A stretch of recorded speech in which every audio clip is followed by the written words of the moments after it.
బాహుబలితో Prabhas range ఏ స్థాయికి వెళ్లిపోయిందో ప్రత్యేకంగా చెప్పక్కర్లేదు. ఒక్కసారిగా ఇంటర్నేషనల్ హీరో అయిపోయాడు.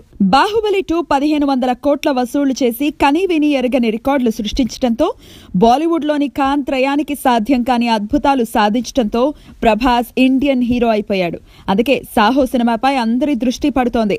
ఈ సినిమాని ముందే భారీ రేట్లకు కొనేయటానికి పంపిణీదారులు ఆసక్తి చూపిస్తున్నారు.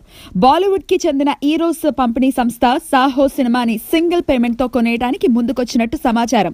ఈరోస్ సంస్థ సాహో నిర్మాతలకు 400 కోట్లని ఆఫర్ చేసిందట. బాహుబలిని మినహాయిస్తే ఓ తెలుగు సినిమాకి ఈ స్థాయిలో మార్కెట్ జరగటం ఇదే తొలిసారి. 400 కోట్లన్నది మామూలు విషయం కాదు.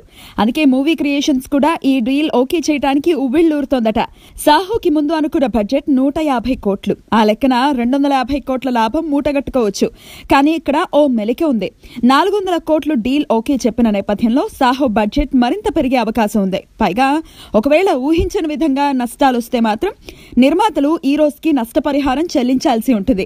ఈ ఒప్పందం మీద ఈరోస్ ఈ సినిమాని కొనబోతున్నట్లు తెలుస్తోంది. సో ప్రభాస్ సినిమాకి క్రేజ్ ఇంతకంటే గొప్ప ఉదాహరణ ఏం కావాలి?